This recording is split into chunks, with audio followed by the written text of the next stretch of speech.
my departure from See the Thing Is podcast, as well as the Joe Budden Network. I've sat with this for 3 months, anxiously debating with myself whether I feel comfortable enough to express my reasoning for my departure. I have to read this because it's a lot. After 3 long months of anxiously debating whether I feel comfortable enough to express my departure from the See the Thing Is podcast, I'm sorry. I don't even want to do it again. I just want to get this over with because it's been a lot on my spirit. Yeah. I've had a lot of sleepless nights in the past couple of months. I have constant reminders of what has transpired, so I just kind of just have to bear with me as I try to get this out. My departure from See the Thing Is podcast, as well as the Joe Budden Network, I am here today to, still uncomfortable, but find the bravery to finally speak on a very embarrassing situation.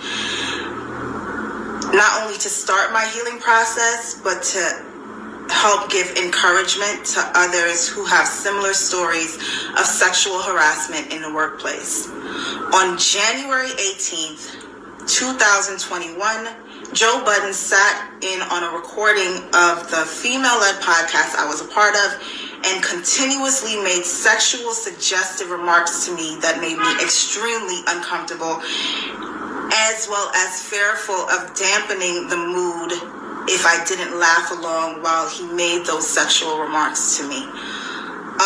Those moments were not only, excuse me, those moments not only live on the internet forever, it also forced me in the decision of quitting the podcast. And I'm now in a place where it was traumatizing, embarrassing, and I've decided that I have to actually speak up because not only was it important for me to walk away from it, it also is important for me to speak up, not only to help heal myself, but also to probably help others in the future and let them know that this probably wouldn't be the best situation for you to enter into working with this person.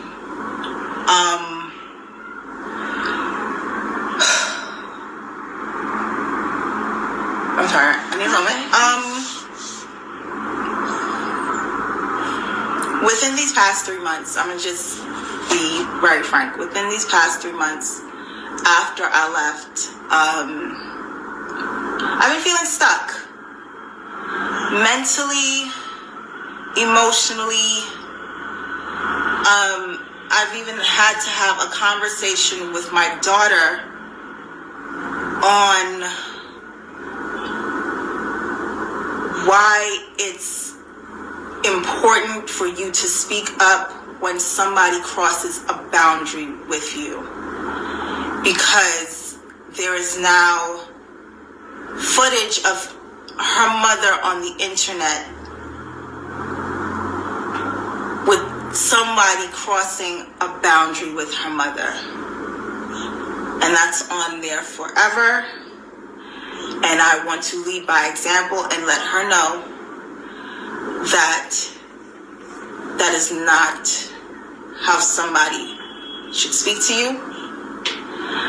And that also is a situation where if somebody does cross that line, you have to speak up.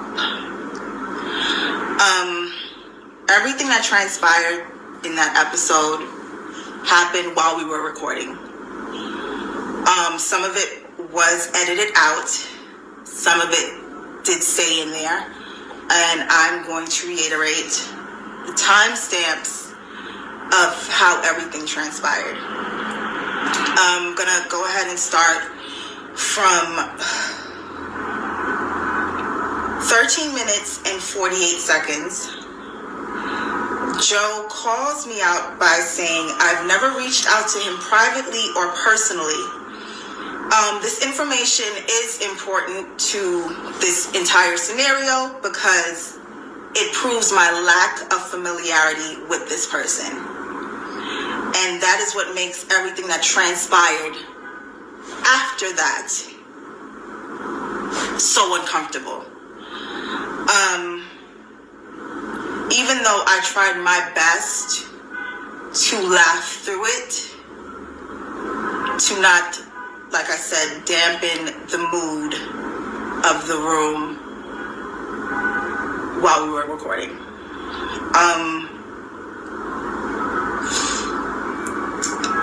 At 14 minutes 34 seconds, there's an edit in the recording because Joe says him and I should speak more because, quote, he's been wanting to fuck me since we've met. Everyone in the studio, including production staff, laughed uncomfortably while one of my co-hosts confirmed that to be true. I am mortified by this revelation, not only because it's revealed while we are amongst the presence of all of the production staff, but it's also being done while we are also recording audio as well as visual. That scene was cut out, and it jumps to Joe repeating we should speak more because we have the least dialogue. At 19 minutes and 26 seconds, another edit happens because Joe makes another suggestion to having sex with me. This is shown... Joseph makes another suggestion to have sex with me. That scene is edited out, and what is shown in right after that is me closing my eyes, saying no, and then he says, never mind. At 21 minutes, 30 seconds, Joe tells me to hit a button, bitch, because I didn't hit a sound effect fast enough. At 24 minutes and 54 seconds, Joe makes a comment that I am throwing my singleness in his face, and he thought we were going to be a network power couple. Once again, I'm trying to laugh all of this off. As it's transpiring, I reply by saying, sorry, Joe, we're not. At 25 minutes and 42 seconds, I make a comment about relationships in general within the conversation. Joe retorts that my shirt that I was wearing isn't buttoned like I'm single. Excuse me. I have to repeat that. My shirt that I'm wearing isn't buttoned like I'm single. I pause, cover my chest with my hand, and try to brush it off once again and continue the conversation. At 31 minutes, 42 seconds to about 35 minutes and change, Joe makes me feel like I'm in a hostile work environment by letting my co-hosts know that I am carrying the group because they don't dress sexy enough. Because now, not only am I embarrassed for myself in being objectified, but also you're making other women that I have to work with on a regular basis uncomfortable by telling them they don't dress sexy enough. Like I said, this transpired while recording, in front of cameras, and in front of the entire production staff. So with that, I'm sorry.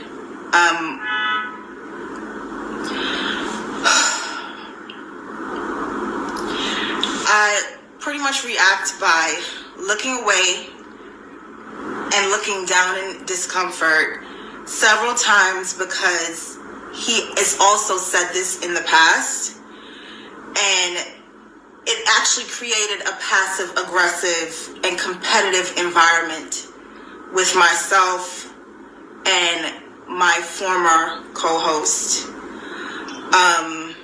where she admittedly attempted to shut down every idea I brought to the table because it wasn't well received by Joe and Ian, his business partner. That same former castmate often relayed group chat conversations back to Joe, which I personally felt was done because she wanted to secure her spot as his favorite, because he's made it clear to the entire group that he favorites me. Fast forward, we usually take a pause for about 10 to 15 minutes during recording to kind of regroup and get to the next segment. During that break, I leave the studio to go inside of the green room where Joe is sitting there alone. He asked me if I was okay, and I just immediately said yes, to not even try to further any sort of conversation or uncomfortableness.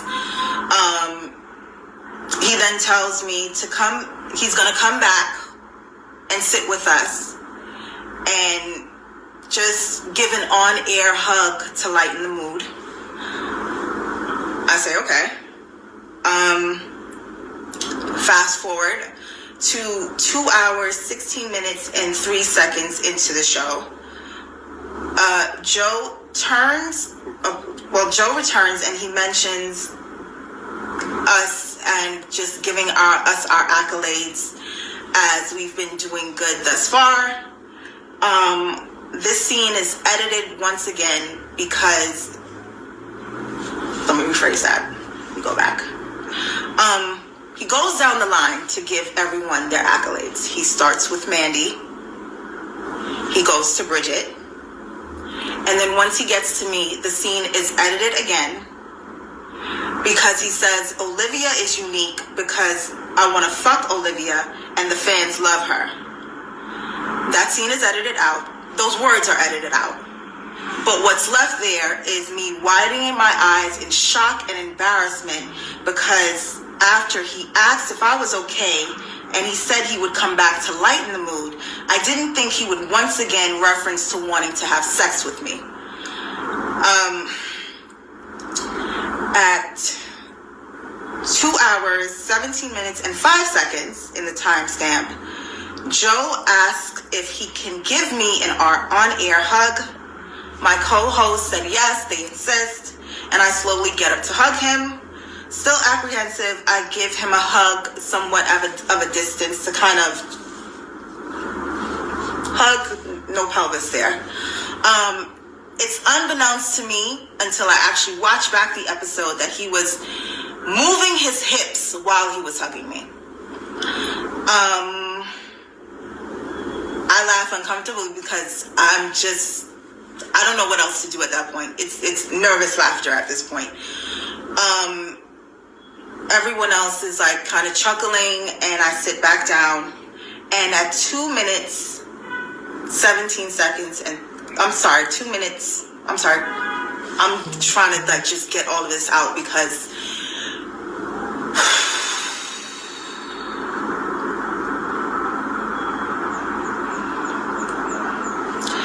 at 2 hours, 17 minutes, and 38 seconds after I sit down after the on-air hug, I grab the microphone and I say, "This is uncomfortable."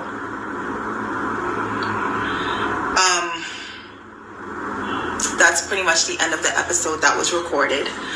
After the recording, Joe was asked while he was still in the room with everyone if he wanted to delete the parts he made where he made passes at me. He said he didn't care. As long as I'm fine with it, then the entire room pretty much looks at me and said, I just say I'm fine with it too. Feeling pressured, I say I'm fine. A few minutes later, I was called back into the studio to see if I wanted to hear the unedited version again. And decide if I really want to keep it in there.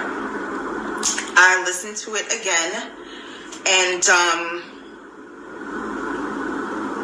in my ears, it sounded like everyone was laughing.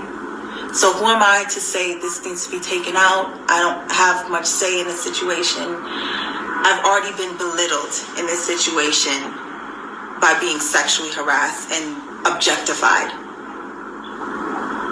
Because just to break from me having these bullet points, at the end of the day, that's what sexual harassment in the workplace especially is. Belittling someone, taking away their dignity in those moments of seeing them less than. So, as much we can say these are jokes, I'm an employee. I didn't have a previous rapport with this person before coming onto this podcast. I didn't have any romantic relations with him, nor did I want to at any given point in time in my life. And many would probably ask, well, if you know the history of Joe Budden, well, why would you sign on to do something like that? Let me tell you right now, if you're going to work and your intention is just to go in and do your job, it should be just that. No matter who's there. If you have no dealings with this person, they even admit to having no outside conversations with you up until that point.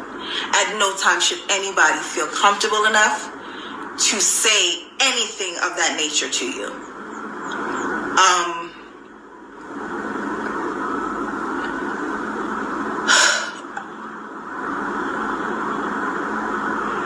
I don't wish anything that happened to me in that moment on anyone, because like I said, it was extremely embarrassing. I am mortified that when people search Oliva Dope, the brand that I've spent 10 years at least building, that comes up. I am mortified